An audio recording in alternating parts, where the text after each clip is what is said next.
जय गुरु जी, शुक्राना गुरु जी। हर पल हर सांस का शुक्राना गुरु जी। आप जो भी करते हो सब हमारे अच्छे के लिए करते हो, आपका बहुत बहुत शुक्राना है। गुरुर् ब्रह्मा गुरुर्विष्णु गुरुर्देवो महेश्वरा, गुरु साक्षात परब्रह्म तस्मै श्री गुरुवे नमः। जय गुरु जी, शुक्राना गुरु जी। और सारी संगत को भी मेरा प्यार भरा जय गुरु जी। संगत जी, आज हम पहुंच गए हैं पार्ट 38 पर और इसमें हम सत्संग पढ़ने जा रहे हैं। आज ये इनके काफी सारे सत्संग आज मैं पढ़ूंगी। क्या क्या सत्संग है इनके। नितिन जोशी जी गुड़गांव से हैं ये। इन्होंने टाइटल दिया है वास्तविक संपदा के स्वामी, और बीच में इन्होंने मेंशन किया है तनावों से मुक्ति, 2 क्रिकेट बॉल के आकार का लड्डू। ठीक है, और परम पिता परमात्मा, ये इनके सत्संग हैं। तो हम स्टार्ट करते हैं। और संगत जी, आप अगर इस चैनल पर पहली बार आए हैं गुरु जी ब्लेसिंग कल्याण कित्ता, तो इसको सब्सक्राइब जरूर कीजिएगा, वीडियो को लाइक कीजिएगा, और गुरु जी का शुक्राना करना तो बहुत ही ज्यादा जरूरी बनता है ना। गुरु जी को तो शुक्राना बहुत ज्यादा पसंद है ना गुरु जी। और ये है हमारे दिव्य स्वरूप गुरु जी, और गुरु जी का दिव्य स्वरूप, इससे मिलती है हम सबको बहुत ज्यादा पॉजिटिव ऊर्जा। और ये गुरु जी की ब्लेसिंग आपके घर भी पहुंच रही है। गुरु जी का शुक्राना कीजिए और ज्यादा से ज्यादा लोगों तक इसे वीडियो को जरूर पहुंचाइए ताकि सबका कल्याण हो, है ना। तो स्टार्ट करते हैं। ओम नमः शिवाय, शिव जी सदा सहाय। ओम नमः शिवाय, गुरु जी सदा सहाय। ओम नमः शिवाय, शिव जी सदा सहाय। ओम नमः शिवाय, गुरु जी सदा सहाय। ओम नमः शिवाय, शिव जी सदा सहाय। ओम नमः शिवाय, गुरु जी सदा सहाय। वास्तविक संपदा के स्वामी, यदि आप उनकी भौतिक काया के आर पार उनको देख सकते हैं तो आपको उनका पूर्ण संरक्षण प्राप्त होगा। गुरु जी के साथ रहते हुए मेरे लिए यही सबसे मुख्य रहा है।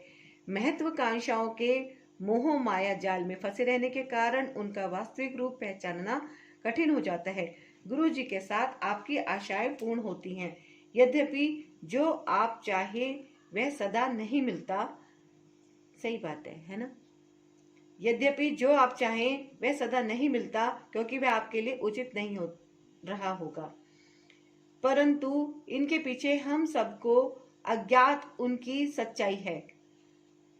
इस मोह माया की अजय दीवार पर चढ़कर ही आप उनकी इस संपदा का सौंदर्य देख सकते हैं, किंतु यह इतना सहज नहीं है जितना आप सोच रहे होंगे। निश्चित रूप से वह आपको परखेंगे। यदि मैं उनके शब्दों का भावार्थ करूं तो वह आपको नींबू की भांति निचोड़ देंगे और वृक्ष की भांति जोर जोर से हिला देंगे। मेरे पूर्व कर्मों और संस्कारों के कारण दिव्यात्मा ने मुझे अपने पास आने दिया। मेरे लिए गुरु जी का वर्णन करना अत्यंत कठिन है। मन भाव विभोर हो जाता है। यदि गणेश उनका वर्णन नहीं कर पाए तो मैं कौन होता हूँ। हम गुरु जी के पास बिना किसी आशा या कष्ट के गए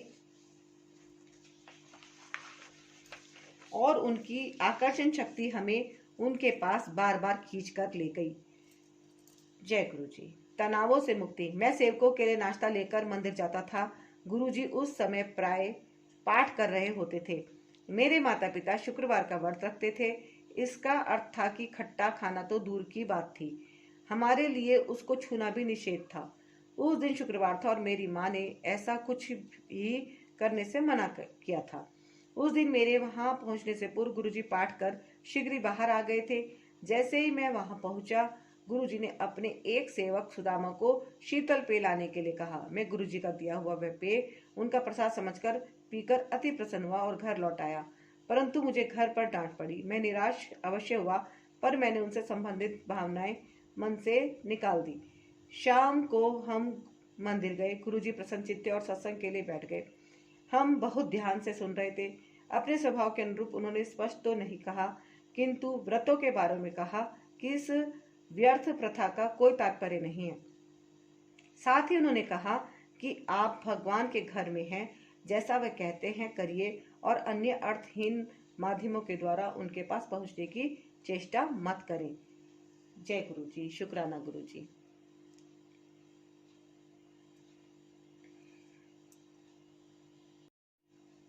दो क्रिकेट बॉल के आकार का लड्डू।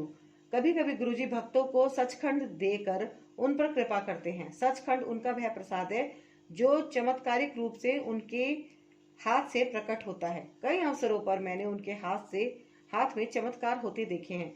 डॉलर नोट, स्वर्ण कर्ण फूल, गरम हलवा, मिश्री में लिपटी हुई बर्फी, चॉकलेट और वनीला की बर्फी, मोतीचूर और बेसन के लड्डू, हिमाचल प्रदेश की विशिष्ट टोपी आदि। एक दिन गुरुजी एक भक्त के यहाँ भोजन के लिए गए थे। लंगर परोसा गया और प्रथा के अनुसार संगत ने गुरुजी से पहले खाया। उनके पास कुछ अधिक देर तक बैठने की कामना से मैंने शीघ्रता से लंगर समाप्त किया और उनके निकट आकर बैठ गया। वे सीधे बैठे हुए थे। उनकी कलाई उनके घुटने पर टिकी हुई थी। मुझे प्रतीत हुआ कि गुरु जी प्रसाद देंगे। दिव्य आकांक्षा के अनुकूल ही वह सब संभव हुआ। मुझे संभवतः इसी बात का आभास दिलाना चाह रहे थे। मेरा ध्यान उन्हीं पर केंद्रित था। लंगर के पश्चात जैसे संगत एकत्र हुई, वार्तालाप आरंभ हो गया। मैं गुरुजी की मुट्ठी देख रहा था। जैसे ही उन्होंने उसे खोला, उसमें से एक लड्डू प्रकट हुआ, जैसे कोई रबड़ के गोला हो, जो उनके हाथ खुलने के साथ बड़ा होता गया। पहले तो कुछ भी असामान्य नहीं लगा, फिर सब कुछ समझ में आया। जैसे जैसे मुट्ठी खुल रही थी, उसका आकार भी बढ़ रहा था। मेरे पिता सेना में सेवारत थे और जलंधर से उनका स्थानांतरण हो गया था। हम सामान बंद कर रहे थे, लकड़ी के बक्से, लोहे के बक्से, बोरियां आदि। उन पर नंबर लगाने का कार्य शेष था और वह सब चारों ओर बिखरे हुए थे। शाम को गुरुजी घर आए थे। उनके प्रवेश करते ही बिजली जाने से अंधेरा हो गया। वह बोले, इमरजेंसी लाइट 13 नंबर बक्से विच है। गुरुजी संभवतः ऐसे बोलते हैं कि लगता नहीं कि उसमें कुछ विशेष है जब तक आप उस पर विचार नहीं करें। सामान पर नंबर भी नहीं लगे थे। कोई एक सप्ताह में जब पूरा सामान बंध गया और सहायक उन पर नंबर लगा रहा था, तो मुझे गुरुजी वाली घटना याद आई। ताजे लगे हुए 13 नंबर के बक्से को मैंने खोला और उसमें सामने ही इमरजेंसी लाइट रखी हुई दिखाई दे रही थी। गुरुजी को हमारे भूत, वर्तमान और भविष्य सबका ज्ञान है। उनसे कुछ भी छिपाने का प्रयत्न ना करें। जय गुरुजी। परम पिता परमात्मा। मेरी माँ को ज्वर था। पूरे दिन मेरे पिता और मैं उनके मस्तक पर बर्फ लगाते रहे थे, किंतु लाभ नहीं हो रहा था। औषधियां भी असफल रही थी और तापमान नीचे नहीं आ रहा था। अचानक गुरुजी का फोन आया कि शीघ्र ही वह संगत के साथ पहुंच रहे हैं। वह कुछ लोगों के साथ आए और सीधे माँ के कमरे में जाकर बोले, चल आंटी कुछ नहीं होया रे, चल आंटी कुछ नहीं होया है, और उनका हाथ पकड़कर अतिथि कक्ष में ले आए। मैं उनके चरणों में बैठकर उनके पैर दबाने लगा। 5 मिनट के पश्चात माँ का तापमान सामान्य हो गया, पर उनका बढ़ गया। स्पष्ट है कि वह हमारे कष्ट अपने पर अंतरित कर लेते हैं। क्या इस संसार में और कोई ऐसा कर सकता है? हमारे प्रारब्ध कर्म इस जीवन में हमारे सुख दुख का निर्णय करते हैं, किंतु कोई हमारे दुख अपने ऊपर अंतरित कर ले, वह ईश्वर ही हो सकता है। नितिन जोशी, गुड़गांव।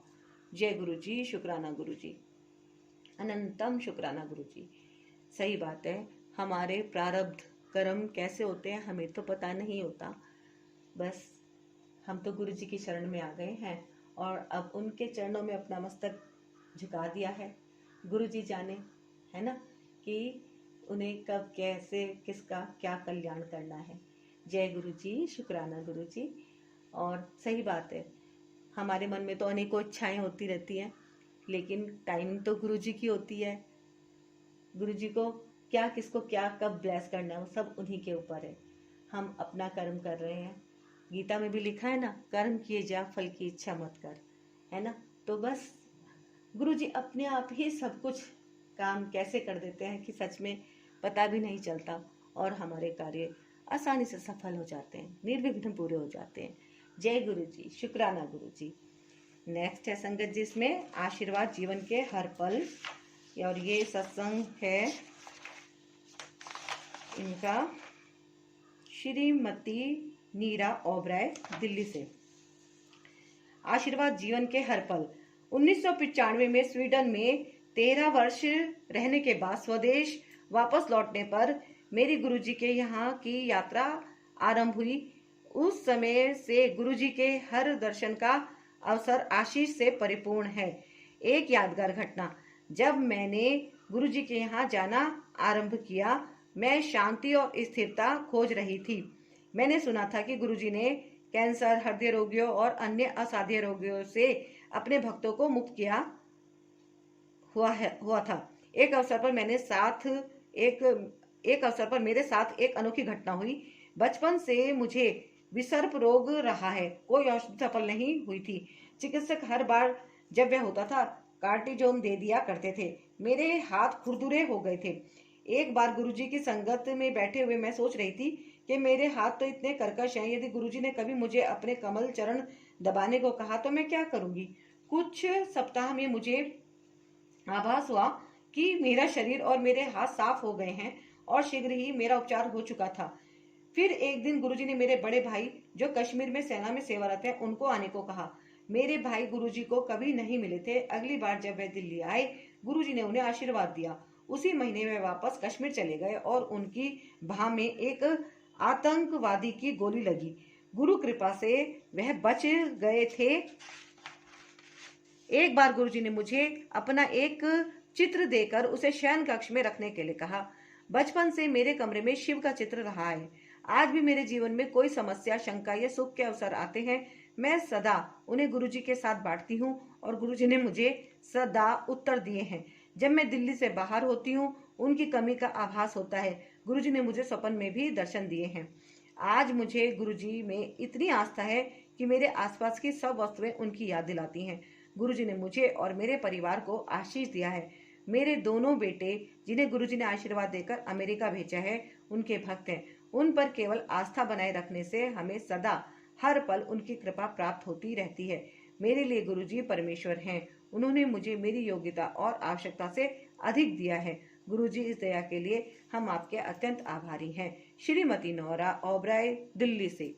जय गुरुजी, शुक्राना गुरुजी, अनंतम शुक्राना गुरुजी, हर पल हर सांस का शुक्राना गुरुजी। आप सब पर कितनी कृपा करते हैं गुरुजी। मैंने तो सच में बहुत सारे अनुभव खुद महसूस किए हैं। जय गुरुजी। संगत जी, आप सब ने भी काफी अनुभव महसूस किए होंगे, है ना, गुरुजी के। और संगत जी, आप सबको भी मेरा जय गुरुजी। और आप जोर से एक बार बोलिए गुरुजी के लिए भी, जय गुरुजी, शुक्राना गुरुजी। और गुरुजी की इतनी प्यारी मुद्रा है, ये ऐसे करके बैठे हुए हैं ये, और बस मेरे को तो ये देखते रहते हैं। मैं इधर उधर जब भी जाती रहती हूँ, बस हर वक्त मेरे मुंह से ज्यादातर यही निकलता रहता है, जय गुरुजी। अपने आप ही मस्तक झुक जाता है और मुंह से निकल जाता है, जय गुरुजी, शुक्राना गुरुजी। जितना भी शुक्राना करूं उतना कम है, क्योंकि मुझे पता है मेरे गुरुजी को शुक्राना बहुत पसंद है ना। तो हम सब करते हैं गुरुजी का शुक्राना। नेक्स्ट है सदा दानी पिता परमेश्वर, और ये सत्संग है इनका कहाँ से, श्रीमती नीरू भारद्वाज है ये।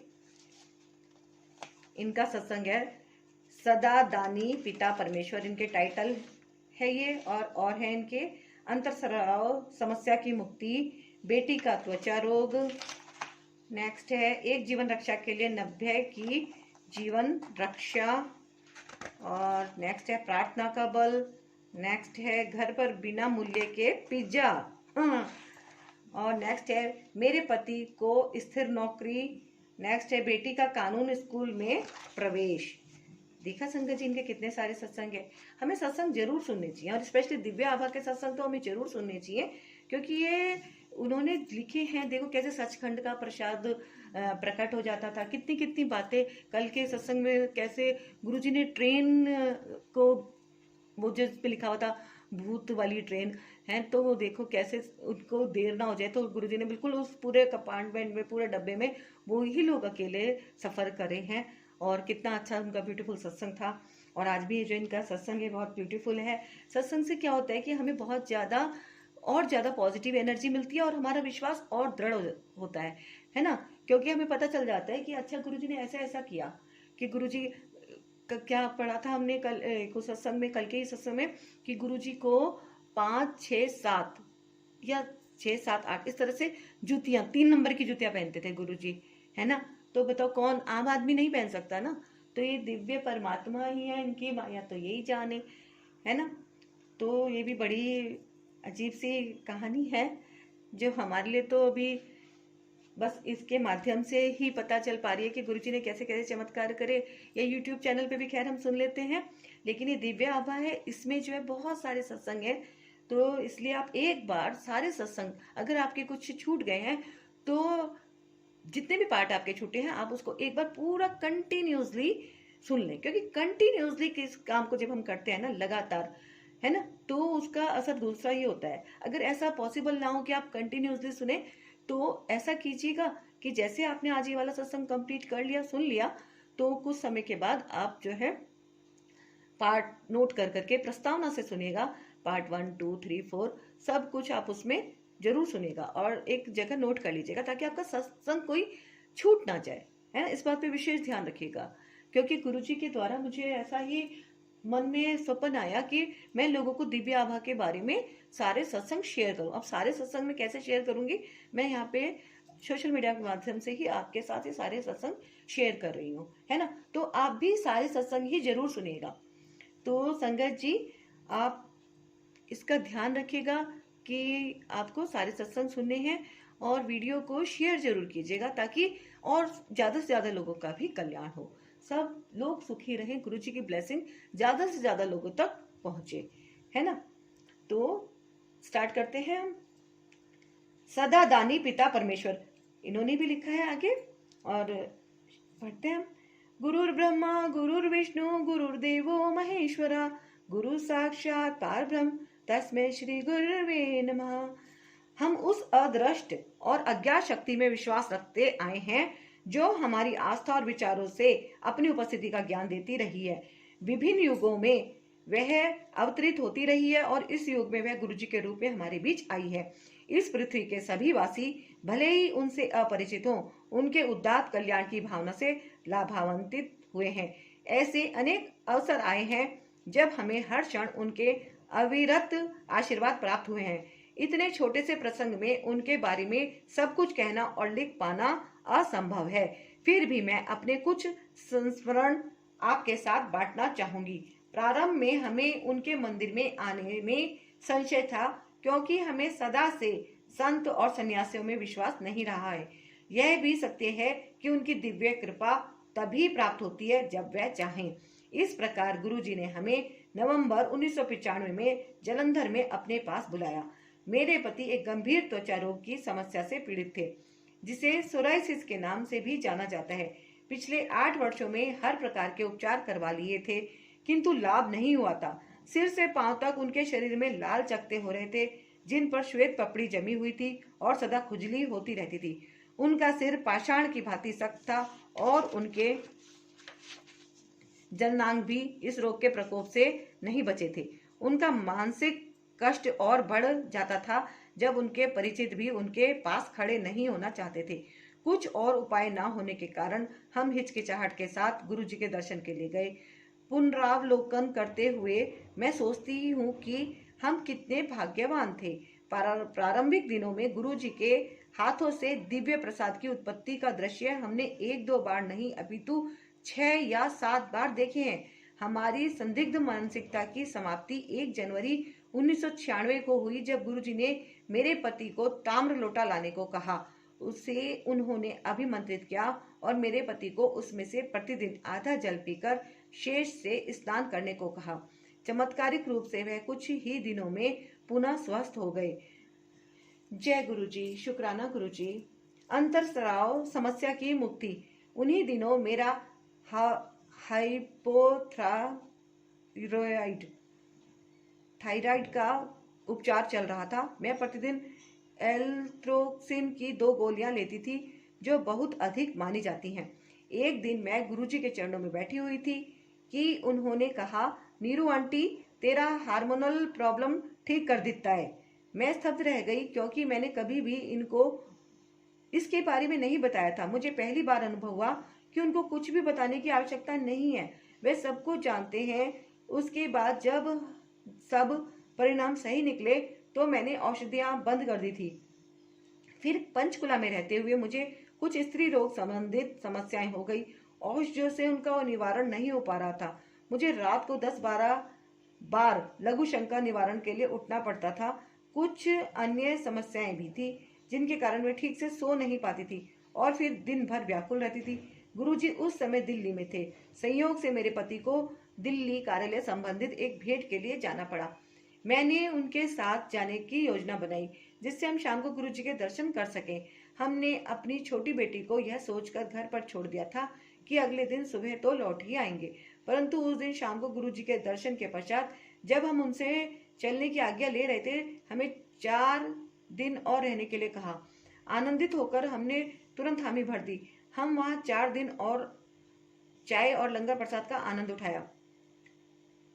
हम चौथे दिन उन्होंने हमें जाने की अनुमति दी। घर आकर मैं चैन से सो पाई। मुझे आभास हुआ कि उन्होंने मुझे मेरे रोग से मुक्त कर दिया था। 1 सप्ताह के पश्चात हम पुनः उनके दर्शन के लिए जा सके। मिलने पर पहली बात उन्होंने कही, नीरू आंटी, सुसु ठीक होया? सब हंस पड़े। जब मैंने उनके चरण स्पर्श किए तो उन्होंने बताया कि उन्होंने मेरे उदर के अर्बुद का उपचार कर दिया था। मैंने तो उनको कुछ भी नहीं बताया था। जय गुरुजी, शुक्राना गुरुजी। बेटी का त्वचा रोग। जून मास में एक दिन सिंगला अंकल ने मुझे गुरुजी का संदेश दिया कि वह बुला रहे हैं। मैंने सोचा कि संभवतः वह सत्संग करने के लिए बुला रहे हैं, किंतु गुरुजी ने अपने लिए मुझे एक आयुर्वेदिक औषधि की दुकान से एक विशेष दवाई लेने को कहा, जो केवल निर्यात करी जा सकती थी।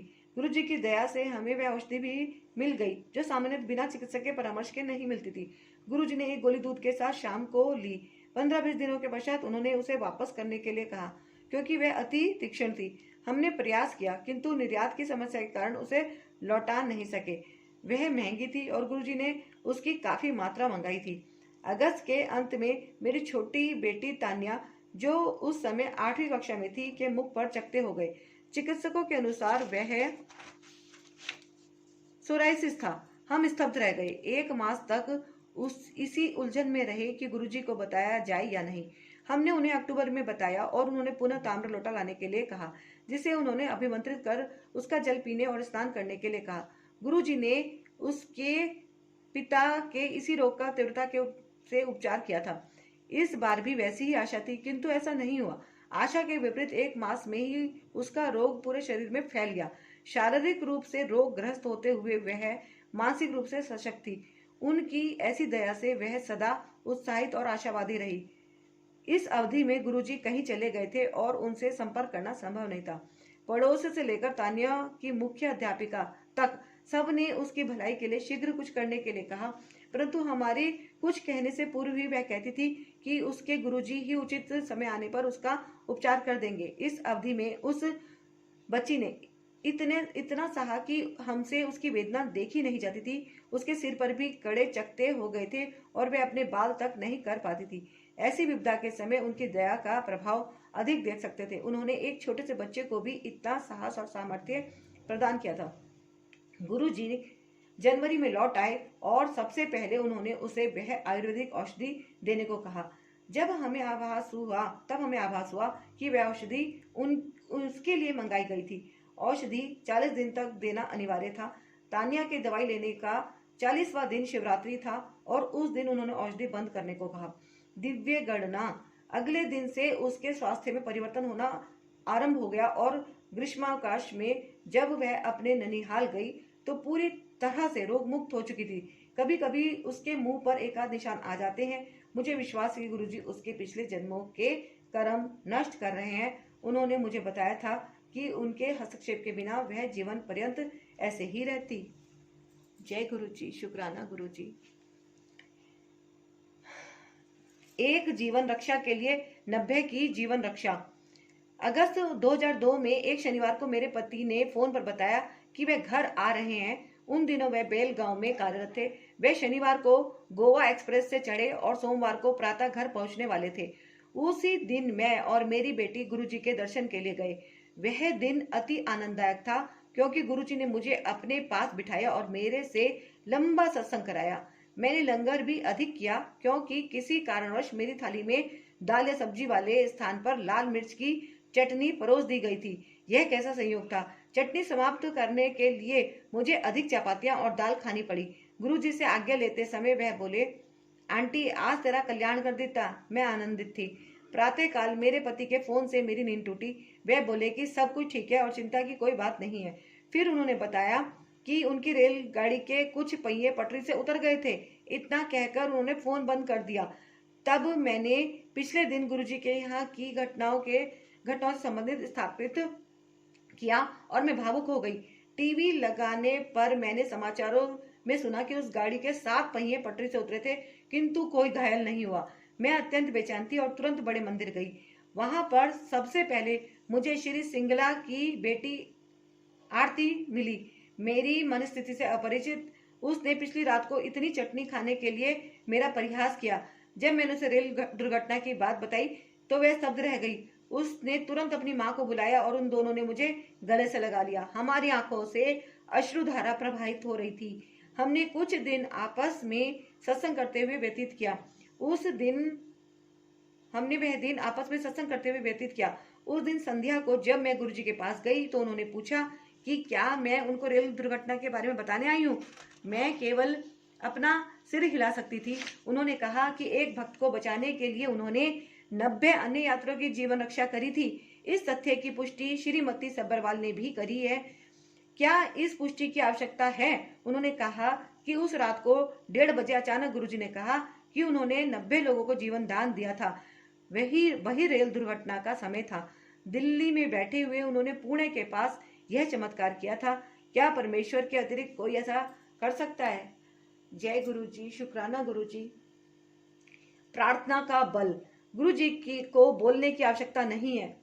हृदय से कही हुई प्रार्थना उनके पास पहुंच जाती है। एक दिन प्रातः काल में शिव पुराण पढ़ रही थी। उसमें एक संदर्भ आता है कि ईश्वर भौतिक रूप में किसी को स्पर्श नहीं करते, किंतु यदि वे ऐसा करें तो कुल की आने वाली पीढ़ियों को उनका आशीर्वाद प्राप्त हो जाता है। मैंने सोचा कि गुरुजी कैसे दूर से ही आशीर्वाद दे देते हैं। शाम को हम गुरुजी के यहाँ पहुंचे तो वे अपने कक्ष में थे और हमें बुला रहे थे। हम उनके सामने भूमि पर ही बैठ गए और वह हमसे बात करने लगे। अचानक उन्होंने अपनी बाह मेरी ओर करी और मुझे अपना कंधा दबाने को कहा। फिर उन्होंने मेरा हाथ अपने हाथ में लेकर शुद्ध हिंदी में जो मैंने पढ़ा था वह बोल दिया। एक अन्य अवसर पर हमें अंबाला से हरिद्वार जाना था। एक द्रुत गति वाली ट्रेन अंबाला से 10:30 बजे चलकर 2-3 घंटों में वहां पहुंचा देती थी। जब हम स्टेशन पहुंचे तो 10:35 हो गए थे। मेरे पति बस से जाने को तत्पर थे। मैं नहीं मानी और उनको कहा कि उत्तर प्रदेश की सड़कों की दुर्दशा देखते हुए 5-6 घंटे लग जाएंगे। हमने एक कुली से पूछा तो उसने कहा कि वह कभी भी देरी से नहीं चलती, परंतु आज वह 10 मिनट देरी से चल रही है। उसने यह भी बताया कि उसके जाने का सिग्नल हो चुका है और वह जाने वाली है। अनजाने में मैंने गुरुजी से विनती करी कि हम ट्रेन पकड़ पाए। मेरे पति ने मुझे शीघ्रता से पुल के ऊपर से जाकर ट्रेन में बैठने को कहा। वह प्लेटफॉर्म टिकट लेने वाले थे क्योंकि दूसरी पंक्ति बहुत लंबी थी। इस बीच में भागकर सीढ़ियों से उस स्थान पर उतरी जहां इंजन था और उसी समय ट्रेन चलने लगी। मूर्खों की भांति मैंने अपना हाथ इंजन चालक की ओर करके हिलाना शुरू कर दिया, जैसे बस को रोकने का संकेत देते हैं। अगले 8-10 मिनट तक जब तक मेरे पति नहीं आए और हम ट्रेन में नहीं चढ़े वह रुकी रही। जय गुरु जी। शुक्राना गुरु जी। देखो कैसे ट्रेन रुक गई इनके लिए। घर पर बिना मूल्य के पिज्जा। 14 अगस्त को स्वाधीनता दिवस के अवसर पर डोमिनो कंपनी ने एक पिज्जा के साथ एक पिज्जा मुफ्त देने की घोषणा करी थी। यह योजना सुनकर मेरी छोटी बेटी पिज्जा खाने को अति उत्सुक थी, किंतु मैंने उसे बताया कि इस महीने व्यय पहले ही अधिक हो गए हैं। तो कोई पिज्जा नहीं मिलेगा। उपहास करते हुए उसने कहा, गुरुजी ये अच्छा नहीं है, आपको पता है कि मुझे पिज्जा पसंद है। शाम को संगत के कुछ मित्र घर पर रात्रि भोज के लिए आ रहे थे। मैंने भोजन बना लिया था, किंतु जब वे आए तो उन्होंने कहा कि बच्चों को पिज्जा पसंद है, इसलिए उन्होंने पहले ही 2 बड़े पिज्जा यहाँ पर आने का प्रबंध कर दिया है। उनको मुफ्त पिज्जा वाली योजना का पता नहीं था। जब पिज्जा आए तो मुफ्त पिज्जा नहीं आए थे। पिज्जा लाने वाला वह पिज्जा छोड़कर शेष 2 पिज्जा लाने के लिए गया। इस अवधि में जब हमने पिज्जा खोले तो उनमें से एक मांसाहारी था। आदेश में शाकाहारी पिज्जा भेजने के लिए कहा गया था। हमने डोमिनो में फोन किया तो उन्होंने क्षमा याचना करी और कहा कि वे गलती सुधार देंगे। इस बीच में पिज्जा पहुंचाने वाला घर आ गया। उनमें भी एक ही शाकाहारी था। जब अब तक हमारे यहाँ आए हुए मित्र को क्रोध आ गया और उन्होंने सीधे प्रबंधक से फोन पर बात करी। कुछ देर में वह प्रबंधक हमारे घर अपने सहकर्मियों के साथ आए और बहुत लज्जित हुए। उन्होंने कहा कि जब चाहे 4 पिज्जा मुफ्त में ले सकते हैं, क्योंकि बड़े पिज्जा एक साथ खाना कठिन है। हमने प्रातः नाश्ते में भी पिज्जा खाए। अगले कुछ माह तक हम मुफ्त पिज्जा खाते रहे। जय गुरु जी, शुक्राना गुरु जी। मेरे पति को स्थिर नौकरी। मेरे पति औषधि उद्योग में मार्केटिंग में थे। उनके पास सदा से घूमने का काम रहा है, जिसमें ना कोई कार्यालय है ना ही कोई समय सीमा। 3 वर्ष पूर्व जब वह कर्नाटक में थे तो हमें उनकी कमी का आभास सदा रहता था। एक दिन बड़े मंदिर के हॉल में मैं आंखें बंद करके बैठी हुई थी। मैं सोच रही थी कितना अच्छा हो यदि उन्हें किसी कार्यालय में स्थिर कार्य मिल जाए और मैं प्रतिदिन इनके लिए भोजन डिब्बे में दे सकूं। अचानक संगत की एक महिला मेरे पास आई और कहा कि मेरी कामना पूर्ण हो जाएगी। आश्चर्यचकित होकर मैंने अपनी आंखें खोली और उनको भी उसी विस्मय की अवस्था में पाया। कुछ ही दिनों में मेरे पति को अपनी नौकरी से त्यागपत्र देना पड़ा, किंतु गुरुजी की दया से उन्हें यहीं पर 9 से 5 वाली एक स्थायी नौकरी मिल गई। अब जब भी वह शहर में होते हैं और उन्हें कोई बाहर का काम नहीं होता, प्रतिदिन मुझे उनका दोपहर का भोजन डिब्बे में देना पड़ता है। अब कभी कभी मुझे यह आनंदित नहीं करता है। उनके कार्यालय में कोई औपचारिकता नहीं है। वे बहुत आराम से यदा कदा चप्पलों में भी चले जाते हैं। मुझे सदा सैंडल पहनने पड़ते हैं। ऐसे ही 14 अप्रैल को बैसाखी के अवसर पर मेरी सैंडल का तलवा बाहर आ गया। मैं कुछ नहीं कर सकती थी। मैंने सोचा कि बाहर जाते हुए उन्हें हाथ में लेकर नंगे पैर चली जाऊंगी। जब मैं बाहर आई मुझे अपनी टूटी हुई सैंडल कहीं दिखाई नहीं दी। उन्हें खोजते हुए मुझे एक अन्य वैसी सैंडल दिखाई दी। उठाकर जब उनके चिन्ह देखे तो वह मेरे सैंडल के थे, किंतु अचंभे की बात यह है कि वह नए हो गए थे।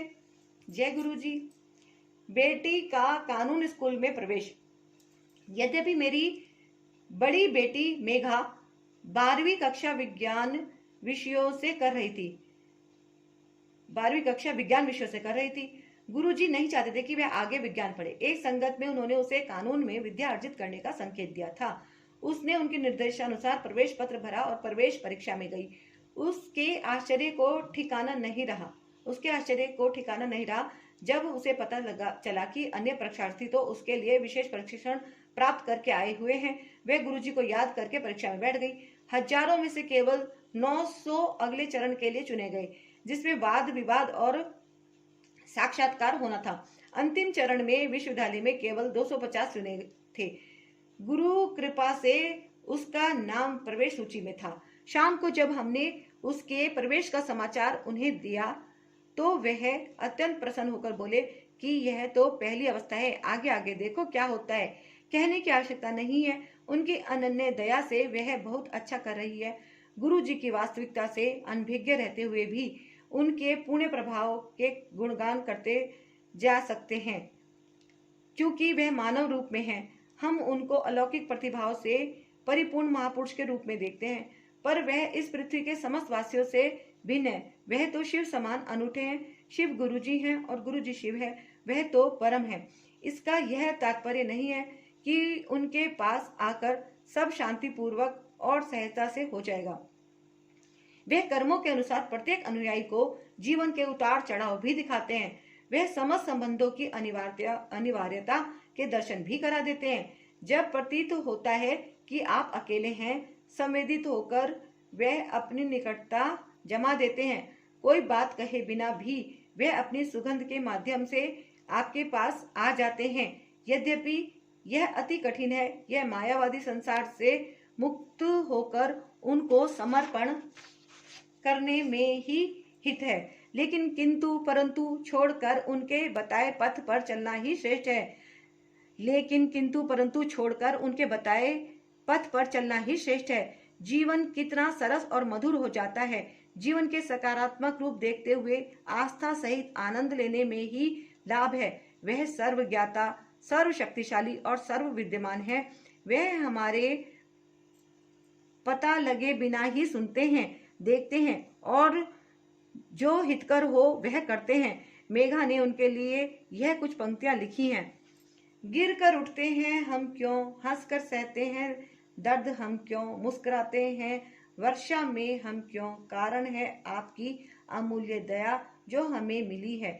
जीवन में है आपका प्रेम जो सदा हमारे साथ है। आप हमारे जीवन की परम शक्ति हैं। आप ही मानव रूप में सर्वोच्च शक्ति हैं। आप हर शंका का अंतिम समाधान है। आप ही दयालु जलदाता, मेघ भांति सबके परम आनंद है। हम आपसे प्रेम करते हैं, आदर देते हैं, नमन और प्रार्थना करते हैं। आप हमें अपने हृदय में स्थान दें और सदा वहीं पर स्वीकार करें। धन्यवाद गुरु जी। श्रीमती नीरू भारद्वाज। जय गुरु जी। शुक्राना गुरु जी। तो संगत जी, आपने सबके सत्संग सुने, आपको कैसे लगे?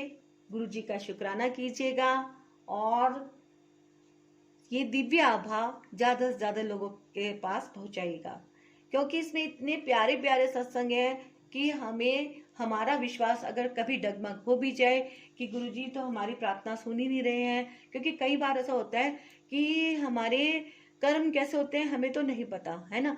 हम किस चीज के लिए वेट कर रहे हैं कि हमारा ये काम बन जाए, हम गुरुजी की अरदास कर रहे हैं, लेकिन अगर उसमें कुछ डिले हो रहा है तो वो गुरुजी की मर्जी है, यही हमें स्वीकार करना होता है। उनकी रजा में राजी रहना सीख ले, ऐसा मैंने एक वो भी सुना है गुरुजी का भजन। तो यही है, मैंने अब तक जितने भी सत्संग सुने हैं सबके अपने अनुभव यही है कि गुरुजी को कुछ कहने की आवश्यकता नहीं होती, सिर्फ उनका सिमरन करना होता है और गुरुजी अपने आप ही हमारा कल्याण कर देते हैं। तो सत्संग सुनने से हमारे अंदर विश्वास और ज्यादा बढ़ता है। तो हमें दिव्य आभा के सत्संग जरूर सबके साथ शेयर करने चाहिए और ध्यान पूर्वक जरूर सुनना चाहिए। इससे हमारे आत्मा को बल मिलता है कि हाँ, हमारा पथ गलत नहीं है, हम सही रास्ते पर रहें, हमारा मार्गदर्शन होता है सत्संग सुनने से। तो अब मैं लेती हूँ आपसे आज्ञा, है ना गुरुजी। आज के लिए इतना ही काफी है, गुरुजी का आदेश है बस, अब बाकी कल को। तो अब आपको क्या करना है, आप अगर चैनल पर पहली बार आए हैं तो आपको गुरुजी ब्लेसिंग कल्याण कित्ता फैमिली में शामिल होना है। और आप शामिल कैसे होंगे? सब्सक्राइब का बटन दबाकर। और अगर आप सब्सक्राइब कर चुके हैं तो बहुत ही अच्छी बात है, आप तो बस हमारे गुरु परिवार के सदस्य ऑलरेडी बन चुके हैं। आपका स्वागत है हमारे चैनल पर, और ये गुरुजी का चैनल है। और वीडियो को लाइक कीजिएगा, वीडियो को शेयर कीजिएगा। मिलती हूँ मैं आपसे नेक्स्ट वीडियो में। और गुरुजी से मैं फिर भी, हम तो बच्चे हैं, जो भी कुछ गलती हो जाए तो माफी तो मांगना हमारा अपना फर्ज बनता है ना गुरुजी। अगर कुछ भूल चूक हुई हो तो आप हमें क्षमा कीजिएगा। सारी संगत जी, अगर आपको भी कोई बात लगी हो कि ये तो गलत बोला गया, वैसे तो मैं जो भी पढ़ती हूँ गुरुजी के माध्यम से ही मैं बोलती हूँ और इसको दिव्य आभा को वैसे ही एज इट इज पाठ भी करती हूँ। तो फिर भी अगर कुछ लगा हो तो उसके लिए क्षमा कीजिएगा, है ना। और मैं आप सभी के लिए, अपने गुरु परिवार के लिए, गुरुजी ब्लेसिंग कल्याण कित्ता फैमिली के लिए गुरुजी से अरदास करती हूँ कि हम सब, ये गुरुजी ब्लेसिंग कल्याण कित्ता चैनल के सभी सदस्य हमेशा खुश रहें, मस्त रहें, स्वस्थ रहें। जय गुरुजी। आज्ञा।